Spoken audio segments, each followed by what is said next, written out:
Hello everyone, it's me Navya and you all are watching Navya's Educational World. In today's video, we are going to start the new chapter of science. The chapter name is The Invisible Living World Beyond Our Naked Eyes. Science का chapter होने वाला है chapter number 2 of science. ये bio का chapter होगा. ठीक है, ये पार्ट 1 है. पार्ट 2 हम देखते हैं, आगे हम और लाएंगे इसके पार्ट्स. ठीक है, let's start our video. If you are new in this channel, first subscribe my channel. Okay, let's start. Chapter 2, The Invisible World Beyond Our Naked Eyes. इसमें prompt and ponder करके कुछ questions हैं. चलो पहले इनको देखते हैं. Have you ever wondered what you might see if the invisible world around you became visible? क्या आपने कभी सोचा है कि आपके आसपास का जो एरिया है वो आपको अचानक से दिखना शुरू हो जाए? अगर वो अचानक से विजिबल हो जाए तो मतलब आपको क्या दिखेगा? आप क्या देख पाएंगे? आंसर देखिए, yes I think I would see millions of tiny living things. हाँ, मैंने ऐसा सोचा है. और मैंने क्या सोचा है कि हम क्या देखेंगे आसपास में? Millions of tiny living things, यानी बहुत सारे टाइनी ऑर्गेनिजम्स. कैसे? Like bacteria, fungi and other micro organisms. ये क्या क्या हैं, ये सब हम बाद में आगे चैप्टर में पढ़ेंगे. ठीक है, ये जो कुछ बैक्टीरियाज होते हैं. On our hand in water, हमारे हाथ पानी के अंदर, सॉइल में, in the air and on food also. It would be a whole new world full of life. वह एक पूरा नया संसार होगा. होगा नहीं होगा, पूरा एक नया संसार होगा, whole new world. Next, second question देखो. How do you think your observation of this hidden world might change the way you think about size, complexity and even what count as living? मतलब क्या है question का? देखो, आपकी जो observation है इस हिडन वर्ल्ड को लेके how might change the way you think. क्या आपकी थिंकिंग को ये चेंज कर सकती है? किसके बेस में? साइज में, कॉम्प्लेक्सिटी और even what count as living. Answer देखो, it would change my thinking a lot. हाँ, ये मेरी थिंकिंग पे बहुत ही ज़्यादा अफेक्ट करेगी, बहुत चेंज कर देगी. I would realise that very tiny thing can be living and very important. मैं ये क्या रियलाइज़ करूँगी कि छोटी से छोटी चीज़ भी लिविंग हो सकती है और काफ़ी महत्वपूर्ण होती है, इंपॉर्टेंट होती है. Size does not decide how important a living thing is. Size कभी भी मैटर नहीं करता है कि एक लिविंग थिंग कितना इम्पॉर्टेंट है. Even the smallest organism have complex structures and even perform many life processes. यानी कि सबसे छोटे से छोटा जो एक ऑर्गेनिज्म होता है उसका भी एक कॉम्प्लेक्स स्ट्रक्चर होता है और वो भी क्या करता है? लाइफ प्रोसेसेस को, मैनी लाइफ प्रोसेसेस को वो भी परफॉर्म करता है. ओके, लेट्स पढ़ते हैं आगे. थर्ड क्वेश्चन पे लास्ट होगा ये. ठीक है, इसमें ठीक है 3 ही मिलेंगे आपको प्रॉप एंड पॉन्डर पे. Let's start. Have you thought how these tiny things being interact with each other? क्या आपने सोचा है कि जो tiny living things है आपस में interact कैसे करती है? Yes, I have think they interact in many ways. वो कैसे interact करती हैं? Some helps each other, कुछ एक दूसरे की आपस में help करती हैं. Some complete for food, कुछ खाने का काम, कुछ खाना लाने का काम या कुछ खाना देने का काम करती है. And space, and some may even harm each other. और कुछ आपस में क्या करती हैं? एक दूसरे को harm भी करती हैं. Together they form a balance diet. आपस में ही ये जो उनका खाना प्रोवाइड करना है, एक दूसरे को हार्म करना है, ये क्या फॉर्म करता है? एक बैलेंस्ड डाइट फॉर्म करता है. ठीक है, लेट्स गो. अब हम आगे सीखते हैं. आगे हम साइंटिस्ट के बारे में जानेंगे. डिस्कवरीज ऑफ अ सेल, यानी सेल कैसे डिस्कवर हुए थे. 2 साइंटिस्ट के बारे में, हम 2 साइंटिस्ट के बारे में पढ़ेंगे, एंटोनी वॉन लीeuwenhoek और रॉबर्ट हुक. चलिए आगे बढ़ते हैं कि इन साइंटिस्ट ने क्या किया था. अब देखो, एंटोनी वॉन लीeuwenhoek ने इनने क्या है, माइक्रोस्कोप से सेल्स देखे थे. इस माइक्रोस्कोप से इनने सेल देखे थे. ठीक है, बढ़ते हैं आगे. Discoveries of cell. सेल कैसे डिस्कवर हुए? बहुत ही 2 इम्पॉर्टेंट साइंटिस्ट के बारे में पढ़ते हैं. Robert Hooke was an English scientist. Robert Hooke क्या थे? एक अंग्रेजी साइंटिस्ट थे. In 1665 he observe a thin slice of कॉक थ्रू अ माइक्रोस्कोप. 1665 में 1665 में इन्हें क्या कहते हैं, एक पतली सी स्लाइस ऑफ किसकी? कॉर्क की.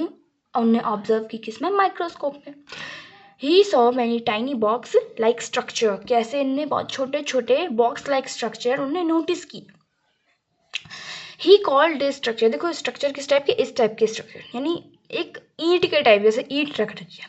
He called this structure cells. उन्होंने इन स्ट्रक्चर्स को क्या कहा? सेल कहा। क्या कहा? सेल कहा। Because they look like small room. क्यों? क्योंकि ये जो है ये किसके तरह दिख रहे थे? स्मॉल रूम के टाइप दिख रहे थे। दिख रहे हैं ना, देखो ईंट के टाइप दिख रहे हैं।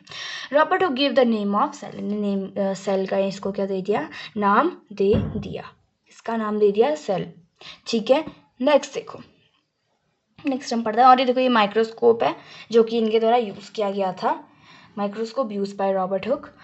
ठीक है, कोई भी इनको हुके नहीं कहेगा, इज हुक। नेक्स्ट देखो, एंटोनी वॉन ल्यूइनहुक।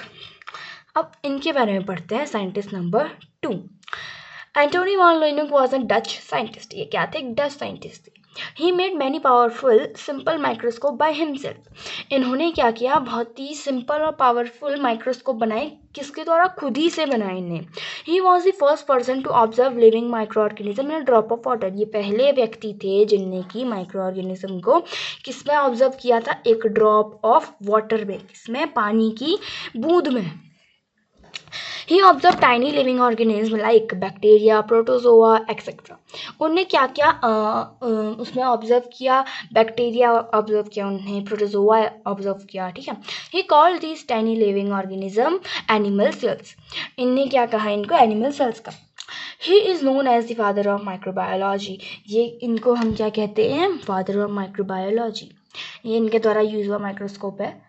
ठीक है, याद अगर आ गया who is father of microbiology तो क्या होगा? Antonie van Leeuwenhoek. सेल क्या है? Cell is the basic unit of life या basic building block of life. Cell हमने अपना समझा। आप जानते हैं कि स्टडी ऑफ प्लांट सेल यानी प्लांट सेल क्या होता है? Plant cell and animal cell. ठीक है, सबसे पहले प्लांट सेल समझते हैं। अब plant cell is basic structure and functional unit of life. जो प्लांट सेल है वो बेसिक स्ट्रक्चर है और फंक्शनल यूनिट है किसकी? प्लांट की। Is larger than as animal cell. ये एनिमल सेल से बड़ा होता है। इसका फिक्स्ड शेप होता है। किसके कारण? प्रेजेंस, सेल वॉल के प्रेजेंस होने के कारण। देखो मैं यहाँ पर अंडरलाइन करी हूँ रेड से। ये क्या है? इसका सेल वॉल है जो कि इसको क्या प्रोवाइड करता है? शेप प्रोवाइड करता है, स्ट्रक्चर प्रोवाइड करता है। आई बात समझ में? क्या प्रोवाइड करता है? शेप प्रोवाइड करता है, स्ट्रक्चर प्रोवाइड करता है। देखो ये आप लोग देख लेना। ठीक है, देखो levels of organisation in plants. Plants में लेवल्स ऑफ ऑर्गेनाइजेशन क्या क्या है? Number 1 cell. सेल से फिर क्या बनेगा? टिश्यू बनेगा। टिश्यू से फिर क्या बनेगा? ऑर्गन बनेगा। ऑर्गन से फिर क्या बनेगा? ऑर्गन सिस्टम बनेगा। ऑर्गन सिस्टम से क्या बनेगा? एक प्लांट बनेगा। क्या बनेगा? एक प्लांट बनेगा। इतना था इसमें, दोबारा दे सुनो। सबसे पहले क्या था? एक सेल था। सेल से क्या बनाया? टिश्यू बनाया। सेल से क्या बनाया? टिश्यू बनाया। टिश्यू से हमने ऑर्गन बनाया। ऑर्गन से ऑर्गन सिस्टम बनाया। ऑर्गन सिस्टम से हमने क्या बनाया? प्लांट बन गया। ये हो गया levels of organisation in plant. ये आप लिख के आएंगे जब क्या आएगा? लेवल्स ऑफ ऑर्गेनाइजेशन आएगा प्लांट्स में। ठीक है, ये था हमने पढ़ा प्लांट सेल के बारे में। अब आ जाओ next, levels of organisation in living organism. Levels of organisation में प्लांट सेल में पढ़ा। अब हम पढ़ेंगे प्लांट्स में पढ़ा। अब हम पढ़ेंगे लिविंग ऑर्गेनिज्म पे। ठीक है, देखो यानी जो हम है ह्यूमंस। ठीक है, देखो all living things are organise in hierarchical order. सारे जो लिविंग ऑर्गेनिज्म है वो किस में ऑर्गेनाइज्ड है? एक हायरार्किकल ऑर्डर पे ऑर्गेनाइज्ड है। The basic unit of life is the cell. जो बेसिक यूनिट है लाइफ की वो क्या है? एक सेल है। Cell combine to form tissue. Cell combine होता है क्या फॉर्म करने के लिए? Tissue. Tissue form organs. Tissue क्या फॉर्म करते हैं? ऑर्गन्स फॉर्म करते हैं। ऑर्गन क्या फॉर्म करता है? ऑर्गन सिस्टम फॉर्म करते हैं। और ये ऑर्गन सिस्टम क्या फॉर्म करते हैं? एक ऑर्गेनिज्म फॉर्म करते हैं। देखो अभी आपका ध्यान सिर्फ इतने में होना चाहिए, ऑर्गेनिज्म तक। ये population if you want you can also right, but living organism की बात हो रही है तो हम सिर्फ ऑर्गेनिज्म तक ही लिखेंगे। चलिए समझते हैं बेसिक क्या है। सबसे पहले देखिए, सबसे पहले हमारा है सेल। सेल क्या है? The basic cell. The cell is the basic structure and functional unit of life. ये क्या है? एक बेसिक स्ट्रक्चर है और फंक्शनल यूनिट है लाइफ की। ठीक है, is the smallest unit capable for performing all life processes. Example क्या हो गया हमारा इधर पे? Nerve cell. क्या हो गया? Nerve cell. Next tissue. Tissue क्या है? A tissue is a group of similar cell that work together to perform specific function. Tissue क्या है? ग्रुप है सिमिलर सेल्स का जो कि काम करते हैं साथ में, क्या परफॉर्म करने के, कुछ स्पेसिफिक काम करने के लिए। Example epithelial tissue. नेक्स्ट देख लो, हमारे पास है ऑर्गन। ऑर्गन क्या होता है? An organ is made up of different tissues that work together to perform specific function. Organ क्या है? एक मेड ऑफ डिफरेंट टिश्यू से ये बना है जो कि किस काम के लिए यूज़ आता है? टू परफॉर्म स्पेसिफिक फंक्शन, कोई स्पेसिफिक फंक्शन परफॉर्म करने के लिए। जैसे हार्ट है हमारा, और हमारा कुछ और भी आ सकता है इसमें, ठीक है। नेक्स्ट देखो, नेक्स्ट है ऑर्गन सिस्टम।